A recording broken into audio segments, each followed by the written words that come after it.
Bismillahirrahmanirrahim. Rabbi zidni ilma. Allahumma inni as'aluka ilman nafi'an wa rizqan tayyiban wa amalan mutaqabbalan.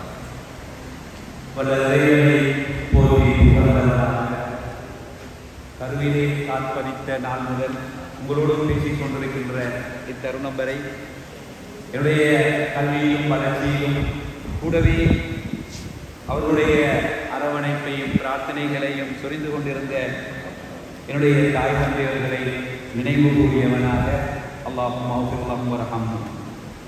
இந்த நிகழ்வினுடைய ஏற்பாட்டு குழுவின் தலைவரும் இந்நிகழ்வின் தலைமை தாங்கிக் கொண்டிருக்கின்ற சென்ட்ரல் காலேஜ் முன்னாள் அதிபர் அல்ஹாஜ் MCAM சத்தார் அவர்களே, இந்நிகழ்வின் ஏனைய வளவாளராக கலந்து கொண்டிருக்கின்ற என்னுடைய அருமை நண்பர் ப்ரொஃபஸர் டாக்டர் AM முஸ்தபா அவர்களே, அதே போன்று இன்னும் ஒரு வளவாளராக கலந்து கொண்டிருக்கின்ற டாக்டர் FH சிப்லி அவர்களே, அதே போன்று மற்றொரு வளவாளராக கலந்து கொண்டிருக்கின்ற அசேக் SLM நஸ்மல் அவர்களே, என்னுடைய சக விரிவுரையாளரும் சம்மேளனத்தினுடைய கல்வித்துறை தலைவருமாகிய டாக்டர் ஜெஃபீன் அவர்களே, இந்நிகழ்வினை ஒருங்கமைத்துக் கொண்டிருக்கின்ற அன்புக்குரிய கமால் அவர்களே, தங்கை பொருந்திய உலமாக்களே, மாணவ மாணவிகளே, பெற்றோர்களே, உங்கள் அனைவருக்கும் என் இனிய சலாம். அஸ்ஸலாமு அலைக்கும் வரஹ்மத்துல்லாஹி வபரகாத்துஹு. இந்நிகழ்வில் என்னையும் ஒரு பேச்சாளராக கலந்து கொண்டு நான் கற்ற கல்வியினையும் கற்றுக்கொண்ட அனுபவத்தையும் உங்களோடு பகிர்ந்து கொள்வதற்காக என்னையும் அழைத்தமைக்காக முதல் கண் அழைப்பினர்களுக்கும் ஏற்பாட்டு குழுவினருக்கும் நன்றி செலுத்தியவனாக, இதற்காக வழங்கப்பட்டிருக்கின்ற தலையங்கம் காப்போத்தா உயர்தர பரீட்சை காலப்பகுதியினை எவ்வாறு வெற்றிகரமாக பயன்படுத்தும். காப்போத்தா உயர்தர பரீட்சை காலப்பகுதியாக 2 வருடங்களை எவ்வாறு பயன்படுத்துவது என்பதற்கு மாறாக எவ்வாறு வெற்றிகரமாக பயன்படுத்தப்பட வேண்டும் என்ற ஒரு தலையங்கத்தினை என் மீது சுமத்தி இருக்கின்றார்கள். அந்த தலையங்கத்தில் இருந்து ஒரு நிமிஷமேனும் பிசுகாமல் குறிப்பிட்ட தலையங்கத்துக்குள் எனக்கு ஒதுக்கப்பட்ட நேரத்துக்குள் உங்களுக்கான என்னுடைய அறிவுரைகளை எவ்வாறு நீங்கள் இதை கச்சிதமாக பயன்படுத்தப்பட வேண்டும் என்பதனை சில அறிவுரைகளை உங்களோடு கலந்து கொள்ளலாம் என ஆசைப்படுகிறேன். அன்பார்ந்த மாணவர்களே, காப்போத்தா சாதாரண பரீட்சையை எழுதிவிட்டு பெறுபேறுகளை எதிர்பார்த்தவர்களாக நாங்கள் விஞ்ஞானத்துறையில் படிப்பதா அல்லது கணிதத்துறையில் படிப்பதா அல்லது வர்த்தகத்துறையில் படிப்பதா அல்லது கலைத்துறையில் படிப்பதா அல்லது டெக்னாலஜி துறையில் படிப்பதா என்பதனை ஏறத்தாழ அதிகமானவர்கள் முடிவெடுத்திருப்பீர்கள். என்ன துறையில் படிப்போம் என்று. சிலர் என்ன துறையில் படிக்கலாம் என்று இதுவரை முடிவெடுப்பாத குறிப்பிட்ட சிலர் காணப்படலாம். ஆகவே என்னை பொறுத்தவரை நீங்கள் எந்த துறையை படித்தாலும் அது நல்ல துறைதான். அது கலைத்துறையாக இருந்தாலும் சரி, விஞ்ஞானத்துறையாக இருந்தாலும் சரிதான். அந்த துறையிலே நாங்கள் விற்பனர்களாக, அந்த துறையிலே நாங்கள் சிறந்தவர்களாக, அந்த துறையிலே உச்ச மட்டத்தை அடையக்கூடியவர்களாக இருக்க வேண்டும். ஆகவே என்னுடைய பேச்சு நாங்கள் எந்த துறையை தெரிவு செய்வோம் என்பதல்ல. நீங்கள் தெரிவு செய்த துறையிலே நீங்கள் எந்த துறையை தெரிவு செய்ய வேண்டும், என்ன பாடங்களை தெரிவு செய்ய வேண்டும் என்பதனை உங்களுக்கு பிறகு சொல்வார்கள். ஆனால் நீங்கள் எதிர்பார்க்க வேண்டும், நாங்கள் தெரிவு செய்த துறையானது அது எந்த துறையாக இருந்தாலும் சரிதான், அந்த துறையிலே நாங்கள் உச்சத்தை அடையக்கூடியவர்களாக இருக்க வேண்டும். விஞ்ஞானத்துறையாக இருந்தால் நான் ஒரு சிறந்த ஒரு வைத்தியராக வர வேண்டும், கணிதத்துறையாக இருந்தால் நான் ஒரு பொறியியலாளராக வர வேண்டும், வர்த்தகத்துறையாக இருந்தால் நான் ஒரு அக்கவுண்டனாக வர வேண்டுமா அல்லது நிர்வாக சேவை அதிகாரியாக வர வேண்டுமா அல்லது கல்வி அதிகாரியாக வர வேண்டுமா என்பதை நீங்கள் உச்சமாக தீர்மானிக்கணும். ஆகவேதான் எங்களுடைய இலக்கை நாங்கள் தீர்மானிக்க வேண்டும்.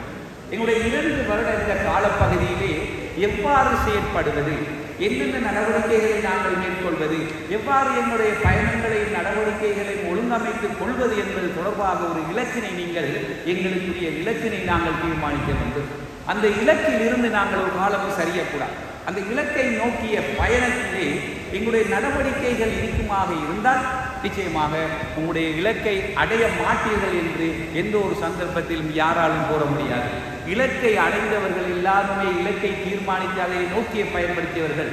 ஆகவே நாங்கள் இலக்கை தீர்மானித்து விட்டு ரூமிலும் வீட்டிலும் கிரவுண்டிலும் இருப்போமாக இருந்தால் நிச்சயமாக நாங்கள் அந்த இலக்கை அடைய முடியாது. அவை எங்களுக்கான ஒரு இலக்கை நாங்கள் தீர்மானித்துக் கொள்ள வேண்டும். அந்த இலக்கை தீர்மானிக்கின்ற போது முக்கியமாக நாங்கள் தீர்மானித்து விட்டு, நான் சொன்னது போல தீர்மானித்து விட்டு நாங்கள் வெறுமனே இருக்க முடியாது. அந்த தீர்மானிக்கப்பட்டதன் பிற்பாடு 4 வகையான கடமைகள் உங்கள் மீது காணப்படுகின்றது. முதலாவது கடமையாக ஹார்ட் ஒர்க் என்று சொல்வார்கள் ஆங்கிலத்திலே, கடின உழைப்பு. அது எந்த துறையாக இருந்தாலும் சரிதான், கடினமாக உழைக்காவிட்டால் நீங்கள் ஒரு சாதாரண கிரிக்கெட்டராக வர முடியாது, அல்லது சாதாரண ஒரு அரசியல்வாதியாக கூட நீங்கள் கடின உழைப்பு இல்லாவிட்டால் உங்களுடைய இலக்கை அடைய முடியாது. அது முதலாவது கடின உழைப்பு.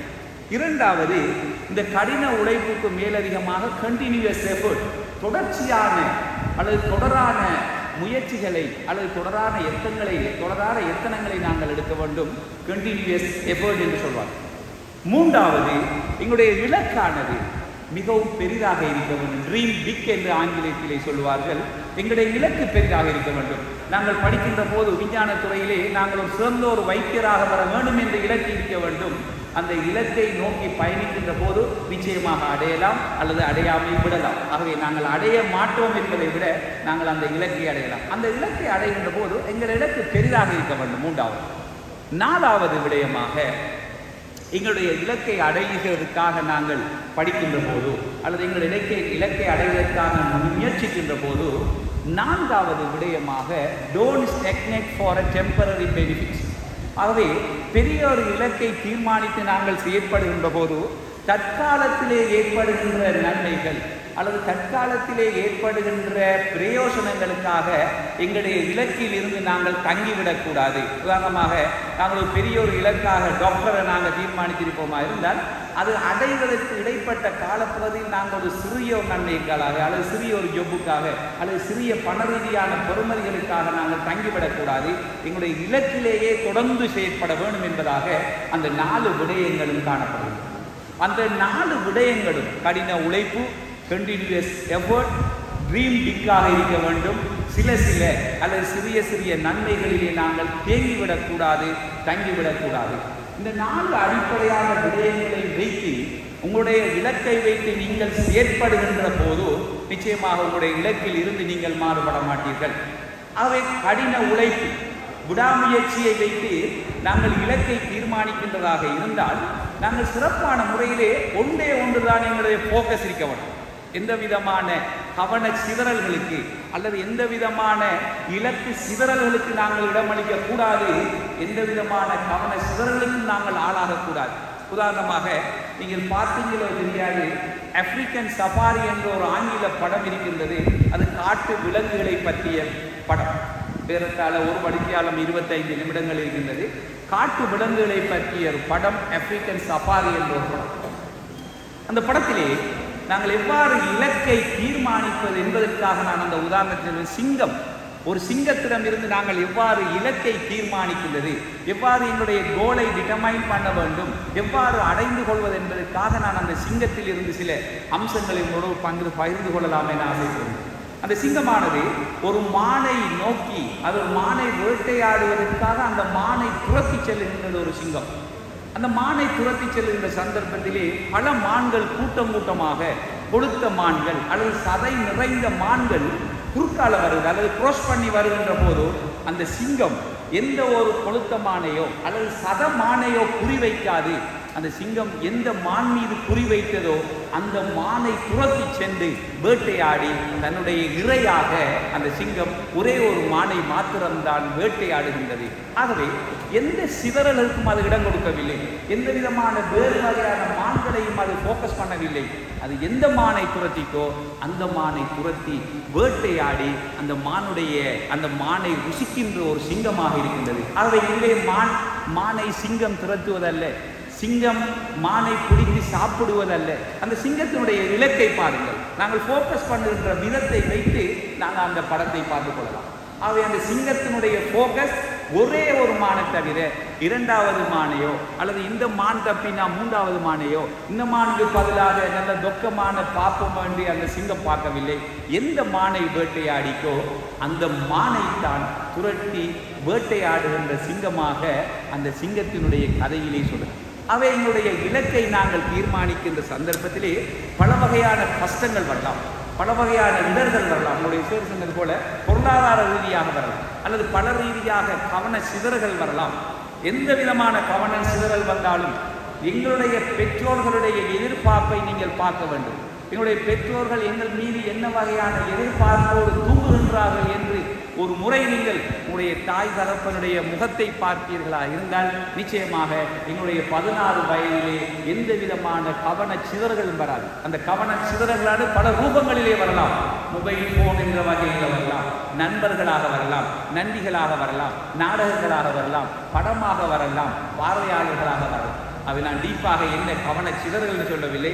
இந்த கவன சிதறல்கள் இருந்து நாங்கள் ஆளாக்காமல் விடுவீர்களாக இருந்தால் நிச்சயமாக இந்த பிரதேசத்திலே உங்களுக்கும் எதிர்காலத்திலே இவ்வாறான முன் ஆசனம் ஒதுக்கப்படும் என்பதில் எந்த விதமான மாற்று கருத்தும் இல்லை. அவை என்னுடைய கவன சிதறல்கள் இல்லாமல் இருக்கிறது.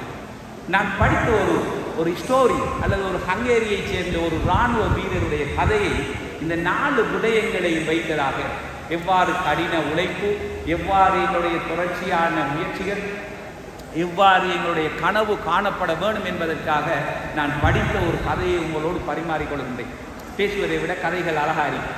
அவை ஹங்கேரியைச் சேர்ந்த கரோலி என்ற ஒரு நபர் 1910ஆம் ஆண்டு ஹங்கேரியிலே பிறக்கின்றார். அவர் பிறக்கின்ற போது தனக்கு துவக்கு அல்லது கன் மீதான ஒரு ஆசையும், குறிப்பார்த்து சுடுகின்ற போட்டியிலே கலந்து கொள்கின்ற ஆசையும் இலக்குமாக அவர் செயற்படுகின்றார். அதன் காரணமாக 1910ஆம் ஆண்டு பிறந்தவர் 1928ஆம் ஆண்டு ஹங்கேரியினுடைய இராணுவத்திலே சேர்ந்தார். ஹங்கேரிய இராணுவத்திலே சேர்ந்து கன் பயிற்சி, ஷூட்டிங்கிலே அவர் எடுக்கின்றார். அந்த பயிற்சி 1928ஆம் ஆண்டு தன்னுடைய 18 வயசிலே சேர்கின்ற போது அவருடைய இலக்கு ஒலிம்பிக்கிலே அல்லது ஒலிம்பிக் போட்டியிலே தங்கப்பதக்கம் வெல்ல வேண்டும் என்ற இலக்கினை 18 வயதாக இருக்கின்ற சந்தர்ப்பத்திலே அவர் தன்னுடைய இலக்காக தீர்மானித்துக் கொள்கின்றார். ஒலிம்பிக் பதக்கம் பெறுவது என்பது சாதாரண விடயமல்ல. தன்னுடைய இலக்காக ஒலிம்பிக்கிலே தங்கப்பதக்கம் பெற்றுக்கொள்ள வேண்டும் என்று 1928ஆம் ஆண்டு ஹங்கேரியினுடைய இராணுவத்திலே சேர்கின்றார்கள். 28ஆம் ஆண்டுக்கு பிறகு 1936ஆம் ஆண்டு ஒலிம்பிக் போட்டி அறிவிக்கப்படுகின்றது. அந்த சந்தர்ப்பத்திலே அவரும் பல்வேறு வகையான பயிற்சிகள், தேசிய ரீதியான ரெக்கார்ட்ஸ், பல்வேறு வகையான கேடயங்களை தேசிய ரீதியாக ஹங்கேரியிலே பெற்றுக் கொள்கின்றார். அவரும் தன்னை தயார்படுத்திக் கொள்கின்றார். 1936ஆம் ஆண்டு அவருக்கு 26 வயது. 1936ஆம் ஆண்டு ஒலிம்பிக் அறிவிக்கப்படுகின்ற போது ஹங்கேரியிலே அவர் ஒலிம்பிக்கிலே கலந்து கொள்ள முடியாது. ஏனென்று சொன்னால் அந்த ஹங்கேரி நாட்டினுடைய யார் மேஜர் லெவலாக இருக்கின்றார்கள் இராணுவத்திலே அவர்கள் மாத்திரம்தான் ஒலிம்பிக்கிலே கலந்து கொள்ளலாம். அவருடைய கிரேட் அதை விட குறைவாக இருந்ததால 1936ஆம் ஆண்டு அவருடைய எந்த விதமான ஒலிம்பிக் போட்டியிலையும் கலந்து கொள்ள முடியாத ஒரு துப்பாக்கியசாலியாக இருந்தார். அவருடைய நோக்கம் ஒலிம்பிக்கிலே மெடல் பெற வேண்டும். 1938ஆம் ஆண்டு அவருடைய பயிற்சியின் போது தன்னுடைய வலது கையினை இழந்து கிரனைட் வெடிச்சு தன்னுடைய வலது கையினை ஹங்கேரியைச் சேர்ந்த கரோலி என்கின்றவர் 1938ஆம் ஆண்டு தன்னுடைய 28 வயதிலே வலது கையை இழக்கின்றார். அவருடைய கனவெல்லாம் வலது கையால் ஷூட் பண்ணி ஒலிம்பிக்கிலே தங்கப்பதக்கம் வெல்ல வேண்டும் என்ற இலக்கு. அவருக்கு 2 வகையான சாய்ஸ். 1938ஆம் ஆண்டு வலது கையும் இல்லை, என்னுடைய கனவு, என்னுடைய இலக்காகிய ஒலிம்பிக் பதக்கத்தினை என்னால் பெற முடியுமா என்று ஹாஸ்பிட்டலிலே இருக்கின்ற போது அவருடைய நண்பர்கள் சொல்லுகின்றார்கள், நீ கவலைப்படானா, கை வலது கை போயிட்டு வலது கை போனா என்ன கை இடது கை இருக்கின்றது, ஆகவே இடது கையினை பயன்படுத்தி உன்னுடைய இலக்கை அடையலாம் என்று அவர்கள் நண்பர்கள் ஹாஸ்பிட்டலிலே ஆறுதல் வார்த்தை சொல்லியிருந்தார்கள். அவரும் ஹாஸ்பிட்டலில் இருந்து டிஸ்சார்ஜ் பண்ணப்பட்டு 1938ஆம் ஆண்டிலிருந்து தன்னுடைய இடது கையின் மூலமாக பயிற்சி பெறுகின்றார். அந்த பயிற்சியின் மூலமாக மீண்டும் இடது கையால் ஹங்கேரியினுடைய தேசிய ரெக்கார்ட், ஹங்கேரியினுடைய தேசிய பதக்கங்களை சுவீகரித்து மீண்டும் ஹரோலி என்கின்ற மனிதர் உருவெடுக்கின்றார். வலது கையால் அல்ல, இடது கையால். துரதிர்ஷ்டவசமாக அவருடைய ஒலிம்பிக் கனவு 1940ஆம் ஆண்டு 36ஆம் ஆண்டு நடைபெற்றது. 1940ஆம் ஆண்டு அதே போன்று 1944ஆம் ஆண்டு 2 தடவைகளிலும் உலகத்திலே ஏற்பட்ட யுத்தத்தின் காரணமாக ஒலிம்பிக் போட்டி இடம்பெறவில்லை. கடைசியாக நடைபெற்றது 36, 40 இல்லை, 44 இல்லை. இடது கையினால் பயிற்சி பெற்று 38ஆம் ஆண்டிலிருந்து அடுத்த போட்டி 1948ஆம் ஆண்டு பீஜிங்கிலே இடம்பெறுகின்றது. 1948 என்ற போது அவருடைய வயது 38. 1910ஆம் ஆண்டு பிறந்தவர், 38 வயது. எல்லோரும் சிரிக்கின்றார்கள், இந்த கிழட்டு வயசில் வந்திருக்கார் என்று. எல்லாரும் 18, 19 வயசு இளைஞர்கள் இருக்கின்றார்கள். 38 வயசினால் அந்த போட்டியிலே 1948ஆம் ஆண்டு இடது கையினால் ஷூட் பண்ணி தங்கப்பதக்கத்தினை பெற்று தன்னுடைய இலக்காகிய ஒலிம்பிக்கிலே தங்கப்பதக்கத்தினை இடது கையினால் பெறுகின்றார். திரும்ப 1952ஆம் ஆண்டும் அதே இடது கையினால் ஷூட் பண்ணி அவருடைய 2வது இலக்காகிய தங்கப்பதக்கத்தினை 1952ஆம் ஆண்டும் பெற்றுக் கொள்கின்றார். 2024 வரையிலேயும் இடது கையினால் கன் ஷூட்டிங்கிலே தங்கப்பதக்கம் பெற்ற ஹரோலியை தவிர உலகத்திலே 2024 வரையும் எந்த ஒரு நபரும் இல்லை. அவருடைய இலக்கு ஒலிம்பிக். பாருங்கள் என்ன வகையான தடைகள் வருகின்றது, என்ன வகையான கட்டுப்பாடுகள் வருகிறது, எவ்வகையான சோதனைகள் வருகின்றது. அனைத்து சோதனைகளிலும் இருந்து வெற்றி பெற்று தன்னுடைய இலக்காகிய ஒலிம்பிக் பதக்கத்தினை 1948ஆம் ஆண்டும் 52ஆம் ஆண்டும் பெறுகின்றார். அதை இலக்கில் இருந்து என்ன கஷ்டம் வந்தாலும் அவர் பேசுகிறார். இலக்கை சிறப்பாக டிஃபைன் பண்ணினார். அதே போன்று எங்களுடைய நண்பர் சொன்ன கருத்து, அவர் இந்த மாவட்டம் அல்ல, ஒரு வேறொரு பிரதேசத்தை சேர்ந்தவர். 1987ஆம் ஆண்டு காப்போத்தா உயர பரீட்சை எழுதுகின்றார். நான் நினைக்கின்றேன் விஞ்ஞான பிரிவு படிக்கக்கூடிய தகுதியினை அவர் பெறவில்லை.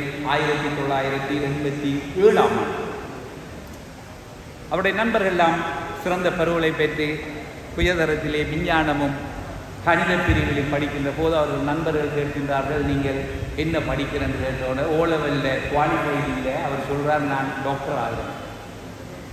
உண்மை சம்பவம், நான் பேரை சொல்ல மாட்டேன். அவை அவர் சிறப்பான முறையிலே ரிசர்ச் எடுக்கலை. நண்பர்கள் எல்லாம் நல்ல ரிசர்ச் எடுத்திருக்காங்க, நான் டாக்டர் ஆகிறேன்னு சொல்கிறார். ஓலவெல்ல நம்மளோட வார்த்தையில் சொல்கிறேன்னா ஃபெயில். அவர்கள் நண்பர்களாம் A லெவல் படிக்காங்க. திரும்ப O லெவலை 2வது தரம் எழுதுகின்றார். 2வது தரம் எழுதி O லெவல் குவாலிஃபை, குறிப்பிட்ட சிறந்த ஒரு தேசிய பாடசாலையிலே விஞ்ஞான பிரிவிலே படிக்கின்றனர். அவரோடு படித்தவர்கள் விஞ்ஞான பிரிவிலும் கணித பிரிவிலும் 1990ஆம் ஆண்டு A லெவல் எழுதி மருத்துவத்துறைக்கும் பொறியியல் துறைக்கும் தெரிவு செய்யப்படுகின்ற போதும் அவர் தன்னுடைய 1வது A லெவல் பரீட்சையிலே அந்நேரம் 4 பாடத்தில் ஃபெயில். அவர்கள் நண்பர்கள் இருக்கின்றார்கள், என்ன செய்ய போறீங்க என்று. அதுக்கும் சொல்றார், நான் டாக்டர் ஆகும். A லெவல் O லெவல் 2 தரம், A லெவல் 1வது தரம் 4 பாடம் ஃபெயில். திரும்ப எல்லா நோட்ஸையும் கலெக்ட் பண்ணி அவர் திரும்ப 1 வருஷம் அல்ல 2 வருடங்கள் திரும்ப படித்து ஆரம்பத்திலிருந்து A to Z 2 வருடங்கள் படித்து 2வது முறை எழுதுகிறார். அடுத்த வருஷம் இல்லாமல் அதுக்கு அடுத்த வருஷம் விட்டு போட்டு 2 வருஷம் படித்து எழுதுகிறார். திரும்பியும் 4 பாடம் ஃபெயில். திரும்பியும் என்ன செய்கிறார், அதே பாடத்தை அடுத்த வருஷம் எழுதாம திரும்ப 2 வருஷத்துக்கு பிறகு 3வது தரம் விஞ்ஞான பிரிவிலே படித்து பேராதனிய பல்கலைக்கழகத்துக்கு வைத்தியராக சென்று இன்று ஏஎம்எச் ஹாஸ்பிட்டலில் ஒரு கன்சல்டனாக, கல்முனை ஹஸ்ரப் ஹாஸ்பிட்டலிலே அவர் கன்சல்டனாக இருக்கின்றார். அவருடைய இலக்கு O லெவல் ஃபெயில் ஆகியும் தான் ஒரு வைத்தியராக வர வேண்டும் என்ற இலக்கிலே இருந்தவர் பிசியவில்லை. 6 வருடங்கள் படித்தாலும் சரி, 8 வருடங்கள் படித்தாலும் சரி, அவர் தன்னுடைய மேக்சிமம் 3 அட்டம்ப்ட்லையும் சித்தி அடைந்து இன்று ஒரு வைத்தியராக இருந்தார். அவருடைய குறிப்பிட்ட பேருக்கு பின்னால் 16 வருஷம் A லெவல் படித்தோ அல்லது 3 வருஷம் O லெவல் எழுதுனோட பேரில் அவரும் டாக்டர் MBBS. யாருக்குமே தெரியாது எத்தனை வருடங்கள் படித்தது. அவை எங்களுடைய இலக்கிலே இருந்து நாங்கள் எந்த ஒரு சந்தர்ப்பத்திலும் பிசிக்கக்கூடாது என்பதற்காக நான் அந்த ஹரோலி என்பவருடைய உண்மை சம்பவத்தினையும் இந்த டாக்டருடைய உண்மை சம்பவத்தையும் ஒன்று லோக்கல் இன்னொன்று ஃபாரின் 2 அம்சங்களையும் சொல்கிறோம். இவ்வாறு நாங்கள் எங்களுடைய இலக்கை தீர்மானித்ததன் பின்னர் எங்களுடைய என்னென்ன வாய்ப்புகள் வருகின்றதோ அனைத்து வாய்ப்புகளையும் நாங்கள் பயன்படுத்தி கொள்ள வேண்டும். அவை வாய்ப்புகள் என்பது உங்களுக்கு ஒரு முறைதான் வரும். அவை வாய்ப்பு என்று நாங்கள் செல்லுகின்ற போது காப்போத்தா உயர்தர பரீட்சை படிக்கின்ற 2 வருடங்களை நீங்கள் விற்பீர்களாக இருந்தால் அல்லது இந்த 2 வருடங்களையும் நீங்கள் மிஸ் பண்ணுவீங்களாக இருந்தால் மீண்டும் இந்த 2 வருடம் காலங்களை நீங்கள் பெற்றுக்கொள்ள முடியாது. எங்களுக்கு தெரியும், சந்திர மண்டலிலே காலடி வைத்தவர் யார் என்று கேட்டால் எல்லோரும் சொல்லுவீர்கள், யார் சந்திர மண்டலிலே முதல் கால் வைத்தவர் யார்? Neil Armstrong. வேற யாருங்க? ஆனால் உண்மையிலே நீல் ஆம்ஸ்ட்ராங் என்பவர் இவ்வாறு சந்திர மண்டலிலே காலடி வைத்து சந்திர மண்டலத்திலே ஆய்வு செய்வதற்காக பயிற்றுவிக்கப்பட்டவர் அல்ல. சந்திர மண்டலத்திலே ஆய்வுகளை மேற்கொள்வதற்காக பயிற்சி அளிக்கப்பட்டு 12 ஆண்டுகள் பயிற்சி அளிக்கப்பட்டு 3 ஆண்டுகள் இன்டென்சிவ் ட்ரெய்னிங் கொடுக்கப்பட்டு சந்திர மண்டலத்திலே ஆய்வு செய்வதற்காக அமெரிக்க விஞ்ஞானிகளால் உருவாக்கப்பட்டவர் யார்? எட்வின் சி ஆல்ட்ரின் என்ற ஒரு விஞ்ஞானி. எட்வின் சி ஆல்ட்ரின் என்ற ஒரு விஞ்ஞானி தான் இவ்வாறான ஆய்வுகளை மேற்கொள்வதற்காக 12 ஆண்டுகள் பயிற்சியும் 3 ஆண்டுகள் இன்டென்சிவ் ட்ரெய்னிங்கும் வழங்கப்பட்டவர். நீல் ஆம்ஸ்ட்ராங் என்பவர் ஒரு கடல் மனிதன். அவே இந்த ஆல்ட்ரின் என்ற ஒரு பைலட்டை சேர்த்து ஒரு கோ பைலட்டை அனுப்புவதற்காக பயிற்சி தெரிவு செய்யப்பட்ட போது நீல் ஆம்ஸ்ட்ராங் அவர்கள் தெரிவு செய்யப்பட்டார்கள். ஆல்ட்ரின் என்பவர் ஒரு மெயின் பைலட்டாகவும் இந்த நீல் ஆம்ஸ்ட்ராங் ஒரு கோ பைலட்டாக அல்லது செகண்ட் பைலட்டாக விண்வெளிக்கு அனுப்பப்படுகின்றார்கள். ஆல்ட்ரின் என்பவரை முதலாவதாக விண்வெளியிலே கால வைக்க பேஸ் கண்ட்ரோலிலே இருந்து அமெரிக்க விஞ்ஞானிகள் சொன்னபோது, தாங்கள் பூமியிலே இருந்து விண்வெளியிலே வந்த நாங்கள் இந்த விண்வெளியிலே மழை இருக்குமா, மடு இருக்குமா, மண் இருக்குமான்னு யோசிச்சார். அவர் தனக்கான ஒரு பெயரை வடிவமைத்துக் கொள்ளவில்லை. மாறாக பேஸ் கண்ட்ரோலில் இருந்து நீல் ஆம்ஸ்ட்ராங் அவர்களுக்கு ஒரு கட்டளை வழங்கப்பட்டது. நீங்கள் உடனடியாக இந்த செவ்வாய் கிரகத்திலே அல்லது காலடி வைங்கள் என்றார்கள். உடனடியாக எந்த விதமான தயக்கமும் இல்லாமல் நீல் ஆம்ஸ்ட்ராங் சந்திர மண்டலத்திலே காலடி வைத்தார். இன்று வரை முதல் சந்திர மண்டலத்திலே காலடி வைத்தவர் நீல் ஆம்ஸ்ட்ராங் என்னுடைய பெயரை தக்க வைத்தார். ஆகவே வழங்கப்பட்ட வாய்ப்புகள், அந்த சந்தர்ப்பத்தை கச்சிதமாக பயன்படுத்த தெரியாத ஆல்ட்ரின் என்பவரும் வழங்கப்பட்ட சந்தர்ப்பத்தை கச்சிதமாக கையாண்டு அதனை ஒரு சாதனையாக மாற்றிய நீல் ஆம்ஸ்ட்ராங் அவர்களுக்கு வழங்கப்பட்ட ஒரே சந்தர்ப்பத்தினை அவர் பயன்படுத்தவில்லை, இவர் பயன்படுத்தினார். ஆகவே உலகம் இருக்கின்ற வரையிலும் முதல் காலடி வைத்தவர் நீல் ஆம்ஸ்ட்ராங் தான்.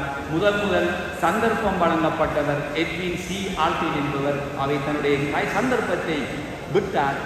ஆகவே அவருக்கான ஒரு பெயரையோ அடையாளத்தையோ வைக்கவில்லை.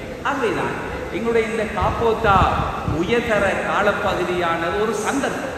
இந்த சந்தர்ப்பத்தை விட்டு பிறகு நாங்கள் ஆல்ட்ரின் மாதிரி கை சேதப்படுவதை விட இந்த சந்தர்ப்பத்தை பயன்படுத்தி நீல் ஆம்ஸ்ட்ராங் மாதிரி எங்களுடைய பெயரை பதிக்கக்கூடியவர்களாக நீங்கள் இருப்பீர்களாக இருந்தால் இந்த காலப்பகுதியினை கச்சிதமாக கையாண்ட இந்த காலப்பகுதியினை கச்சிதமாக கையாண்டு வெற்றி பெற்ற வெற்றியாளர்களாக உங்களுடைய பேரும் பொறிக்கப்பட வேண்டுமாக இருந்தால் இந்த சந்தர்ப்பத்தை நீங்கள் அழகான முறையிலே பயன்படுத்திக் கொள்ள வேண்டும். ஆகவே கிடைக்கின்ற சந்தர்ப்பங்கள் எங்களுக்கு ஒரு சோதனையாக அல்லது வழங்கப்படுகின்ற காலப்பகுதிகளில் எங்களுக்கு ஒரு தடையாக இருக்குமாக இருந்தால் அதை நாங்கள் we have to convert as opportunities. அதை நாங்கள் ஒரு சந்தர்ப்பங்களாக மாற்ற வேண்டும். 1945 தொடக்கம் 49ஆம் ஆண்டிலும் 1951 தொடக்கம் 1955ஆம் ஆண்டிலும் இங்கிலாந்தினுடைய பிரைம் மினிஸ்டராக இருந்த வின்சென்ட் சர்ச்சில் அவர்கள் குறிப்பிடுகின்றார்கள், எங்களுடைய சகல அச்சுறுத்தல்களையும் எங்களுக்கான வாய்ப்புகளாகவும் எங்களுக்கான சந்தர்ப்பங்களாகவும் பயன்படுத்தி வெற்றியாளர்களாக நீங்கள் மாற வேணும் என்று வின்சென்ட் சர்ச்சில் என்பவர்கள் குறிப்பிடுகிறார். ஆகவேதான் எங்களுடைய இலக்கிலிருந்து எந்த ஒரு சந்தர்ப்பத்திலும் நீங்கள் பிசுகக்கூடாது அல்லது எந்த பிறப்பிலிருந்தும் வீதியேற்றாக கூடாது என்பதற்காக நான் உண்மையான வரலாற்று ரீதியான சம்பவங்களை ஒருவரோடு பகிர்ந்து கொள்கிறேன். ஆக எங்களுடைய இலக்கை தீர்மானிக்கின்ற போது எவ்வாறு செயற்பட வேண்டும், எங்களுடைய இலக்கிலிருந்து நாங்கள் எந்த ஒரு சந்தர்ப்பத்திலும் சிறகடிக்கக்கூடாது. இந்த இலக்கை தீர்மானித்ததன் பிற்பாடு நாங்கள் சயின்ஸ் படித்து டாக்டர் ஆகுவோமா, அல்லது மேத்ஸ் படித்து என்ஜினியர் ஆகுவோமா, அல்லது நாங்கள் ஒரு கலை பிடித்த ஒரு சட்டவரணியாக ஆகுவோமா, அல்லது வர்த்தகத்துறையிலே உச்சத்தை அடைவோமா என்று நாங்கள் யோசிக்கிறோம். இது எங்களால் முடியுமா இல்லையா என்று நாங்கள் என்ன செய்யலாம் அப்படின்னா, இது நடக்குமா இல்லையா சொல்லி நாங்கள் என்ன செய்வோம்னா ஒரு தடையை எங்களுடைய மனதிலே ஒரு தடையை ஏற்படுத்திக்கிறோம். ஆகவே இந்த மனத்தடையை எங்களுடைய மனதில் இருந்து நாங்கள் அகற்ற வேண்டும். இந்த மனத்தடையை அகற்றுகின்ற போதுதான் எங்களுடைய இலக்கை அடைய முடியும். நான் டாக்டர் ஆகுவேனா, அது மத்தாக்கள் இருக்காருன்னு சொல்லப்படும். அவ்வாறல்ல.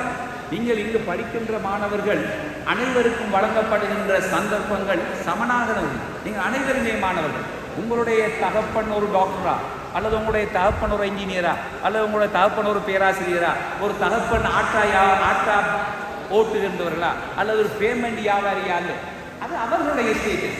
அவர்கள் வித்தியாசமான துறைகளிலே இருக்கலாம். ஆனால் அனைவரும் காணுகின்ற கனவு, உங்கள் மீதான கனவு சமனான முறையிலே வழங்கும். நீங்கள் அனைவரும் மாணவர், அதனால் தான் எல்லோரும் வெள்ள உடுப்பு போடுறோம். அவை சமனான சந்தர்ப்பங்கள் வழங்கப்படுகின்ற போது irrespective of the father status, ஃபாதர்களுடைய உங்களுடைய தகப்பனுடைய அந்தஸ்துக்கு மேலதிகமாக உங்களுக்கு சமனான அந்தஸ்து வழங்கப்படுகிறது. அந்த அந்தஸ்திலிருந்து உங்களுடைய சந்தர்ப்பத்தை சிறப்பாக கச்சிதமாக கையாள்வீர்களாக இருந்தால் நிச்சயமாக நீங்களும் ஒரே ஒரு நாள் அச்சீவர்ஸ்களாக வெற்றியாளர்களாக வருவீர்கள். ஆகவே எங்களுடைய இந்த மனத்தடையை உடைக்க வேண்டும். என்னால் முடியும், இது என்னால் முடியுமா இல்லையான்னு கேட்கக்கூடாது. அது உங்களுக்கு தெரியுமோ என்னவோ தெரியாது, இந்தியாவினுடைய கிரிக்கெட்டர் நவஜோத் சிதி என்ற ஒரு கிரிக்கெட்டர் இருக்கின்றார். எங்களுக்கு தெரியும், உங்களுக்கு தெரியுமே, உங்களுக்கு சச்சின் டெண்டுல்கர் தான் தெரியும், அது கோலியை தெரியும். ஆகவே அந்த நவஜோத் சிதி என்ற ஒரு நபர் சிறந்த ஒரு கிரிக்கெட் வீரர். அவர் ஏறத்தாழ 100 நிமிடங்கள் பேட் பண்ணி, 100 நிமிடங்கள், ஒரு மணித்தியாலமும் 40 நிமிஷமும் பேட் பண்ணி வெறும் 9 ரன்களை தான் எடுக்கிறார். 100 நிமிஷம் பேட் பண்ணி வெறும் 9 ரன்களை எடுக்கின்றார் நவஜோத் சிதி என்ற ஒரு பேட்ஸ்மேன். அவர் இந்தியாவிலே ஓப்பனிங் பேட்ஸ்மேனாக அறியப்பட்டு பிற்பட்ட காலப்பகுதியிலே மினிஸ்டராகவும் எம்பியாகவும் டில்லியிலே தெரிவு செய்யப்பட்டவர் நவஜோத் சிதி. இவர் விளையாடி 100 நிமிடங்கள் பேட் பண்ணி ஆக 9 ரன் தான் எடுத்தார்.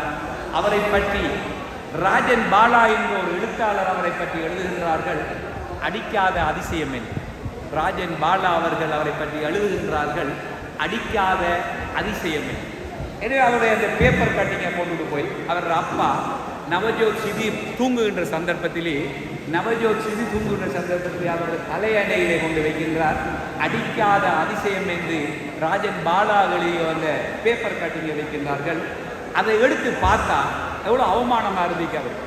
அது இந்த நவஜோத் சிதிக்கு அவமானமாக இருந்ததன் காரணமாக அவர் ஒவ்வொரு இரவும் ஏறத்தாழ 100 சிக்ஸர் அடிக்காம அவர் எந்த ஒரு நைட்டிலும் அவர் தூங்கவில்லை என்பதாக நவஜோத் சிதியுடைய சுயசரிதையிலே எழுதுகின்றார்.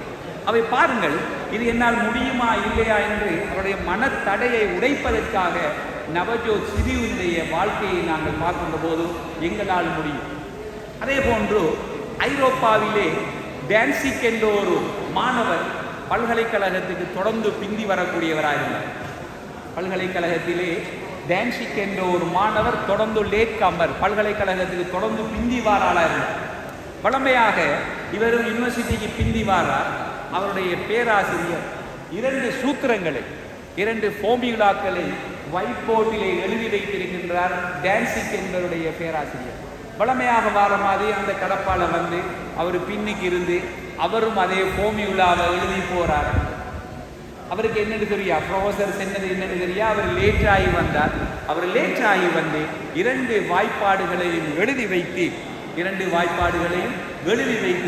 வீட்டிலே கொண்டு போய் அவர் பார்க்கின்றார். நாம் லேட் ஆகி வந்ததால ஒயிட் போர்டிலே இருந்த 2 ஃபார்முலாக்களும் ப்ரொஃபஸர் ஹோம்ஒர்க்காக கொடுத்திருப்பாரோ என எண்ணி வீட்டிலே போய் 2-3 நாட்கள் தொடர்ச்சியான முறையிலே அந்த ஃபார்முலாவை ஒர்க் பண்ணி அந்த ஃபார்முலாவுக்கான விடையினை டான்சிக் என்ற ஐரோப்பாவினை சேர்ந்த ஒரு கணித மேதை அவர்கள் அந்த ஃபார்முலாவுக்குரிய தீர்வை காணுகின்றார்.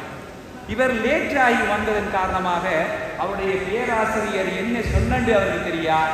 பேராசிரியர் 3 நாட்கள் கழித்து அவருடைய வீட்டிலே போய் அவருடைய தழுவி டான்சிக் என்பவரை தழுவி கட்டிப்பிடிச்சி மிகவும் முத்தமிடுகின்ற சந்தர்ப்பத்திலே அவருடைய பேராசிரியர் சொன்னார், இதுவரையிலும் எந்த ஒரு கணித மேதைகளாலும் எந்த ஒரு கணித மேதையாலும் தீர்க்கப்படாத சூத்திரங்கள் என்று நீ வகுப்பு வாரத்துக்கு முதலே எழுதி வச்சேன், நீ லேட்டாகி வந்ததால என்ன சொன்னன்னு தெரியா.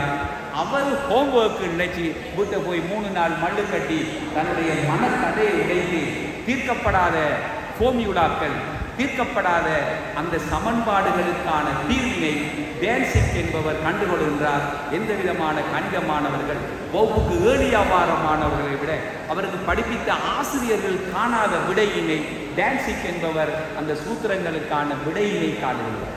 ஆகவேதான் எங்களுடைய இலக்கை தீர்மானிக்க பிறகு எங்களுடைய மனத்தடையை உடைக்க வேண்டும். அவை டான்சிக் எவ்வாறு தீர்த்தாலோ அதே மாதிரி நாங்களும் கற்கின்ற துறையிலே எங்களால் கற்றுக்கொள்ள முடியும். அந்த துறையிலே இருந்து நாங்களும் உச்சத்தினை அடைய முடியும் என்பதற்காக எவ்வாறு இலக்கை தீர்மானிக்க வேண்டும், தீர்மானித்ததன் பின்னர் வருகின்ற சந்தர்ப்பத்திலே நாங்கள் எவ்வாறு காப்போத்தா உயர்தர பரீட்சை காலப்பகுதியிலே கச்சிதமான முறையிலே கையாள வேண்டும். கையாளுகின்ற சந்தர்ப்பத்திலே எங்களுக்குள்ள மனத்தடையை நாங்கள் உடைத்தெறிய வேண்டும் என்பதற்காக இதுவரையும் உங்களோடு கலந்து கொள்வோம்.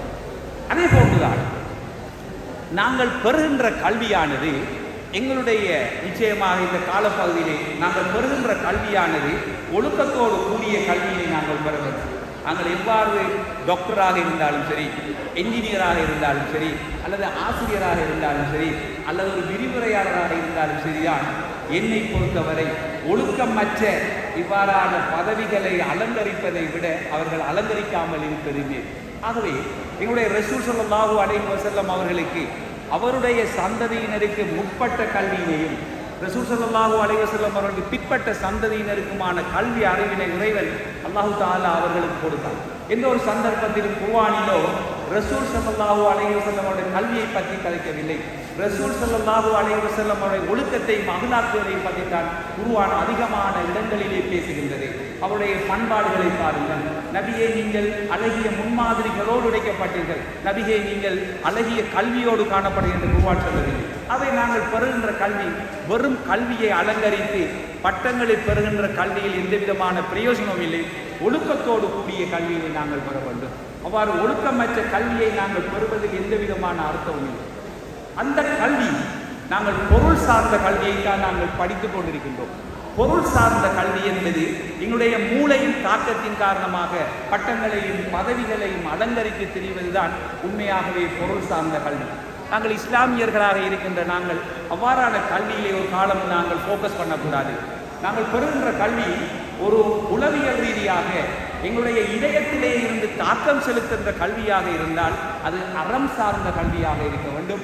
நாங்கள் பெறுகின்ற கல்வியானது அறம் சார்ந்த கல்வியாக இருக்க வேண்டும். அந்த கல்வி நாங்கள் பெற்ற கல்வியின் மூலமாக ஒழுக்கத்தோடு கூடிய கல்வி. நான் செய்கின்ற செயற்பாடுகள் நல்ல செயற்பாடா கெட்ட செயற்பாடா, நான் செய்கின்ற செயற்பாடுகள் மூலமாக எனக்கு படித்து தந்த ஆசிரியர்களும் மூலமாக்களும் தலை நிமிர்ந்து வாழுகின்றார்களா, தலை குனிந்து வாழுகின்றார்களா, என்னால் இந்த பாடசாலைக்கு அவப்பெயரா நற்பெயரா, என்னுடைய பெயரை சொல்வதிலே என்னுடைய தாயின் தந்தைகளும் கூச்சப்படுகின்றார்களா, அல்லது என்னுடைய பெயரை என்னுடைய தாயும் தந்தையும் நெஞ்சை நிமிர்த்தி தலையை உணர்த்தி சொல்லுகின்றார்களா என்ற கேள்வியினை கேட்கின்ற கல்விதான் அது அறம் சார்ந்த கல்வி. ஆகவே அறம் சார்ந்த கல்வியினை பெறுவதன் மூலமாக நாங்களும் நன்மை பெறுவோம், எங்களை பெற்ற சமூகம் நன்மை பெறும், எங்களை வளர்ச்சி இருக்கின்ற அனைவரும் நன்மை பெறுவார்கள். அதுதான் அறம் சார்ந்த கல்வி. ஆகவே இந்த கல்வி நாங்கள் பெறுகின்ற கல்வியானது எங்களை ஒழுக்க சீலர்களாக வளருமாக இருந்தால் கல்வியை பெற்றுக்கின்ற கல்வியாளர்கள் அறிவுடையவர்களாக காணப்படுகிறார்கள். ஆகவே இந்த அறிவியலாளர்கள் தான் பண்பாட்டுள்ளவர்களாக காணப்படுகிறார். பண்பாட்டவர்களாக, நெறி தவறாதவர்களாக, பண்பாடு உள்ளவர்களாக காணப்படுகிறார். இந்த பண்பாடு உள்ளவர்கள் தான் சமூகத்திலே ஒழுக்கம் நிறைந்தவர்களாக காணப்படுகின்றார்கள். அவை பாருங்கள், கல்வி அறிவை கொடுக்கின்றது, அறிவை பண்பாட்டை கொடுக்கின்றது, பண்பாடு இறுதியாக ஒழுக்கத்தை கொடுக்கின்றது. ஆகவே கல்விக்கும் ஒழுக்கத்துக்கும் இடையிலான தொடர்பு நெருங்கிய தொடர்பாக காணப்படுவதனால் நாங்கள் எந்த துறையிலே எந்த கல்வியை பெற்றாலும் சரிதான், அங்கள் ஒழுக்கத்தோடு கூடிய கல்வியை நாங்கள் பெற வேண்டும். ஒழுக்கம் இல்லாத கல்வி உங்களுக்கும் பிரயோஜனப்படாது, இந்த சமூகத்துக்கும் பிரயோஜனப்படாது. ஆகவே நாங்கள் ஒழுக்கத்தோடு கூடிய கல்வியை நாங்கள் பெற்றுக்கொள்ள வேண்டும். இந்த கல்வி மூலமாக இந்த ஒழுக்கத்துக்கு பிற்பாடுதான் கல்வி. என்னுடைய மாலிக் ரஹ்மத்துல்லாஹி அலைஹி அவர்கள் சாவி இமாம் அவர்கள் படிக்க செல்கின்ற போது அவருடைய தாய் தலைப்பாகையை கட்டிவிட்டு சொல்லுகின்றார்கள். மாலிக்கினை பார்த்து சொல்றார்கள், மாலிக் ரஹ்மத்துல்லாஹி அவர்களை பார்த்து, உங்களுடைய ஆசிரியரிடம் அல்லது உங்களுடைய உஸ்தாத் சாபி ரஹ்மத்துல்லாஹி அலைஹி அவர்கள் கல்வி கற்பதற்கு முதல் இல்மை கற்றுக்கொள்வதற்கு முதல் நீங்கள் பண்பாட்டையும் ஒழுக்கத்தையும் கற்றுக்கொள்வீர்களா என அவருடைய தாய் சொல்லி அனுப்புகின்றார். அதே இந்த ஒழுக்கம் இல்லாத கல்வியில் எந்த பிரயோஜனமும் இல்லை. ஆகவேதான் நான் எங்களுடைய A-லெவல் காலப்பகுதியிலே எவ்வாறு கச்சிதமாக கையாள வேண்டும், எங்களுடைய இலக்கை எவ்வாறு தீர்மானிக்க வேண்டும், எங்களுடைய இலக்கிலே இருந்து நாங்கள் எந்த ஒரு சந்தர்ப்பத்திலும் டீவியேட் ஆகக்கூடாது, அந்த சந்தர்ப்பத்திலே இந்த இலக்கை நோக்கிய பயணத்திலே எங்களுடைய மனத்தடையை உடைக்க வேண்டும். இவ்வாறு பெறுகின்ற கல்வியானது ஒழுக்கத்தோடு கூடிய கல்வியாக இருக்கும். அவை இந்த ஒழுக்கத்தோடு கூடிய கல்விகள் தான் உண்மையிலே எங்களையும் எங்களுடைய பெற்றோரையும் எங்களுடைய சமூகத்தையும் அலங்கரிக்குமே தவிர எந்த விதமான பிரயோஜனமற்ற கல்வியை பெற்ற கல்வியலாளர்களாக நாங்கள் வளம் வரக்கூடாது. நிச்சயமாக நாங்கள் ஒழுக்கத்தை அதிலே ஆக குறைந்தது அரைக்கரவாசி ஒழுக்கமும் கல்வியும் சேர்ந்ததாக, இரண்டும் சேர்ந்ததாக இருக்குமாக இருந்தால்தான் அது சிறந்த ஒரு கல்வியாக இருக்கும்.